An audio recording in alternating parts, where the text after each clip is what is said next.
our kids to be proud to be Americans, as proud as they are to be Israelis. And that's an extension of soft power. It works. And they teach you how to shoot and how to do the crazy driving and how to build a bomb and how to take a bomb apart and how to do all these different things in those 6 weeks. And then you go out to the field. So all of this, the weapons, the counter surveillance, all this stuff is fresh in your mind. But with Jennifer, they're like, oh my God, we need somebody to go to host, like right now. Hey, Jennifer, you need a rotation of the DO, right? So you can get promoted. Okay, shit. Go to coast. Can you go tomorrow? And they send her. But she didn't know what the fuck she was doing. She didn't have any experience at all in operations. Zero experience in operations. She was brilliant and a great analyst, but they didn't train her to protect herself. And the next thing you know, we get this volunteer, and he's Bin Laden's doctor. And oh my God, it's amazing. Al-Balawi. Yeah, Balawi. And so this is going to be the greatest source we've ever had against Al-Qaeda. And it just fell into our lap because he just volunteered. And let's bring him onto the compound. And then they learn, well, it's his birthday, right? So we're going to bake him a cake. We're going to bake him a cake and sing happy birthday. Oh, you know what would be a better idea? Let's meet him outside the hard line. Let's meet him where we can't be protected, because that'll show him how much we like him and how grateful we are for his information. And we'll give him the cake. And then he died quietly about a year later. He was buried in Aliquippa, Pennsylvania. That was one of the reasons why we were friends, because he saw in my personnel folder that not only was I Greek American like him, but I was from Western Pennsylvania like him. And we immediately hit it off. Gust is one of those guys who deservedly goes down in CIA history as one of the great heroes. You may disagree with some of his practices, but this guy was a serious hero. That's right. There has to be. I will warn these guys. If you think you're under surveillance, you probably are. And I'll give you an example. In January of 2012, my mom's sister died. So the funeral was going to be in Western Pennsylvania, where I grew up. And so I got in the car and I drove up there. Warren, Ohio is where my mom and her brothers and sisters were all born. And it's only 20, 30 minutes drive from my hometown. So I thought, I'm going to go to the cemetery and put flowers at my grandparents' graves and drive by the old house and just see it. So I go to the house and I pull over to the side of the road and I notice there's a guy behind me. So I rolled down my window and I went like this, to wave him past me because I'm just going to stop and look at the house for a minute. But he didn't pass me. He just, keep up the good work, man. Keep doing what you're doing. Maybe don't swear in front of teachers. That can sort of dog you a little bit. Don't do that. But buddy, you're making the world a better place. And your mom is very, very proud of you. I'm proud to know you as well. You take it easy and enjoy that birthday. I was discreetly approached by a member of a Middle Eastern royal family. And the royal family member is the grandson of the monarch. And his grandfather, over the years, developed dementia. And while he was in the fog of dementia, his daughter stole the royal seal, which is actually an old time, 19th century seal that you squish into the wax. And she used that royal seal to transfer to herself $465 million. He said, look, we don't care about the money. We're not even going to miss the $465 million. But it's the principle of the thing. You take advantage of your own father because he has dementia, and then right under the noses of everybody else. And, these royal families in the Middle East, they have 10, 20,000 princes and princesses. He said that he and a cousin of his, both nephews of the woman, went to her and said, hey, Auntie, you can't just steal $465 million.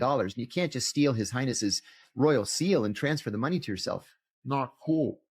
Well, her son happens to be the Minister of Interior, which in the Middle East, in many countries around the world, has jurisdiction over secret police. As crazy as this is so far, he gets out of the car and he's muttering to himself, Bismillah ar-Rahman ar-Rahim, alhamdulillah, maliki yawmiddin. And that wasn't alerting to anybody? What does that mean again? In the name of God, the merciful, the compassionate, there is only one God and he is God and Muhammad is the messenger of God. Yeah. Yeah. That's not what you want to hear when they're standing there with a fucking birthday cake. No. And then he blows everybody up. Yeah. It was the worst. It was the worst deadly attack in CIA history. We lost more people that day than in any other day in the history of the CIA. This is like, what, like 07? Mm-hmm. So you were out. I was out. I was at ABC News then doing counterterrorism commentary. Got it. That's where your timeline picks up. But so you were with her, though, on that desk for a little while. Yeah. What was that desk like?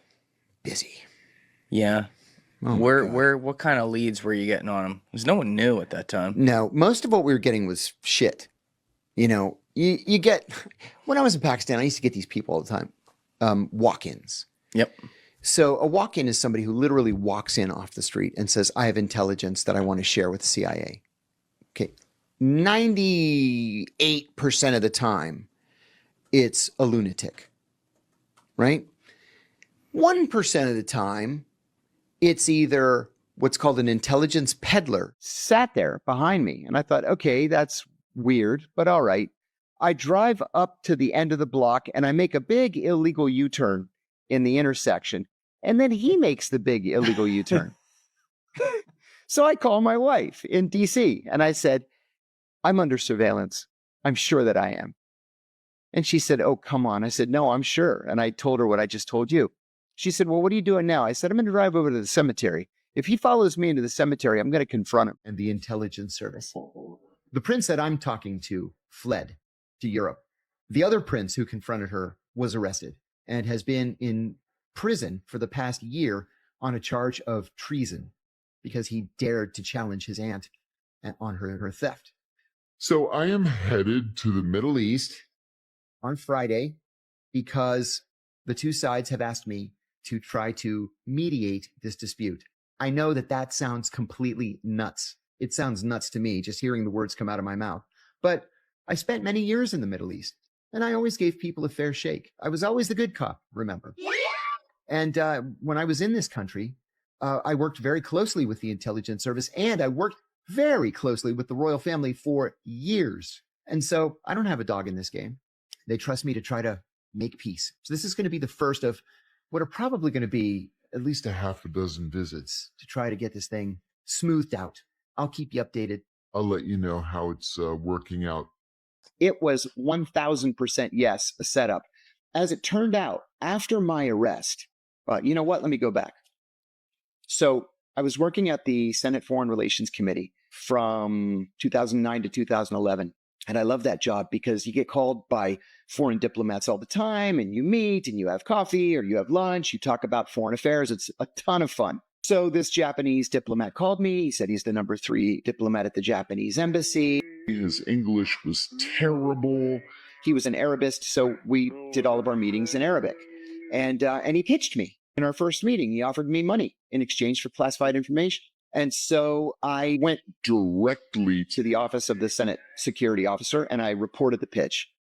And the Senate security officer informed the FBI. The FBI sent 2 agents to come up and interview me, and they asked me if I would invite him to lunch and get him to try to tell me what information he was interested in. What's called an intelligence peddler, which is somebody who actually has a nugget of interesting information.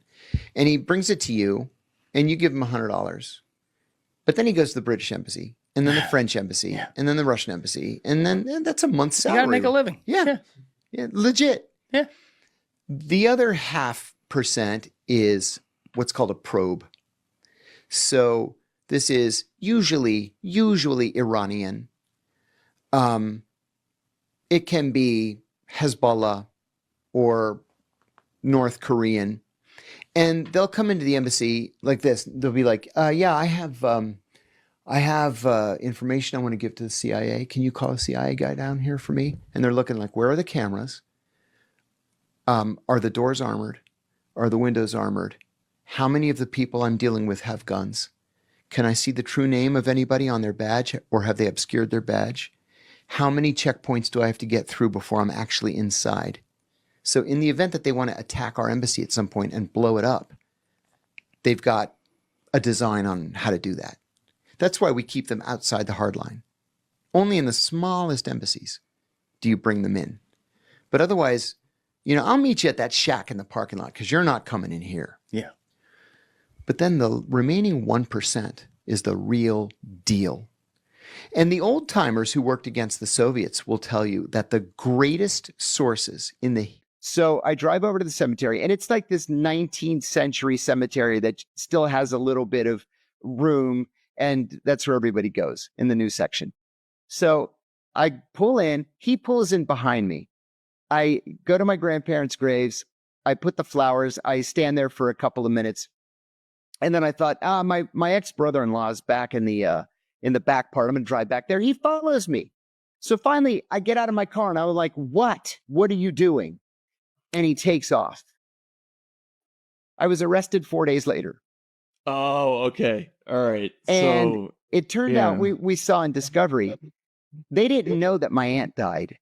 They thought somebody had leaked to me that they were going to arrest me and that I was running to Canada.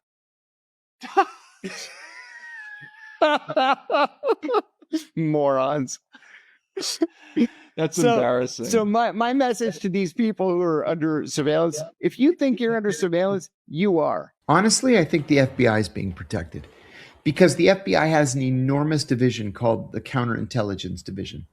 The job of every single person in the Counterintelligence Division is to find spies on American soil and to root out moles that may have been placed inside the American government.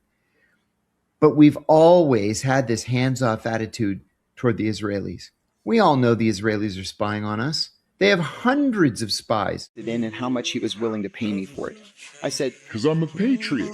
I said, you want me to wear a wire? They said, no, we're going to be at the next table. So I called. I invited him to lunch. He said yes. The FBI called me the day of the lunch and said, Something came up. Go ahead and do the lunch. and just write us another memo. So I did. And then they asked me to do it a third time, and a fourth time. And a fifth time. And finally, in the fifth lunch, this diplomat told me that he had been promoted. He had gotten his dream job. He was going to be the number 2 at the Japanese embassy in Cairo. I shook his hand. I wished him good luck. I never saw him again. A year later, I've been arrested. by the FBI, and they have to give us discovery. So they send us 15,000 pages of classified documents. And in the 15,000 pages, among other things, we find that there never was any Japanese diplomat. He was an FBI agent They wanted to charge me with espionage but they couldn't. because I hadn't committed espionage. And so they decided to try to entrap me. But I foiled them by reporting the contact back to the FBI after. Every single meeting. And so finally, this Japanese diplomat writes to Peter Strzok, who became famous a little bit later trying to take down Donald Trump. Strzok was the director of counterintelligence at the FBI. He said clearly he's not going to Take the bait. recommend we end this operation. And so they ended it by just telling me that he had gotten promoted and he's going to Cairo. So yeah, they tried to set me up. It was entrapment. In the end, Started as walk-ins because they're so deep down into the weeds that you would never encounter them. You're not going to meet those people at some diplomatic cocktail party, right? You're not going to meet them anywhere officially. Like, are you going to meet a North Korean nuclear scientist at a cocktail party? And of course you're not. But he may just walk up to the embassy and knock on the door. That's a career-making recruitment. And so when they saw Balawi and he's, pretending to be, well, I'm not sure I want to do this. Well, but maybe I should because 3,000 Americans were killed. Oh my God, I can't believe I'm doing this. He played it just right. Yeah. And they were so excited because this was the first major source that we had, akin to what we once had against the Soviets. This is going to make, people are going to get medals. They're going to get promoted. This is going to be incredible. My friend was speculating that it was a coincidence. And I was like, I don't know, man. We're not privy to these classified communications. And there may be something out there that just hasn't leaked to the press. And it could be, if we're to believe Trita Parsi, and I actually do believe Trita Parsi, that another Israeli attack on Iran is coming.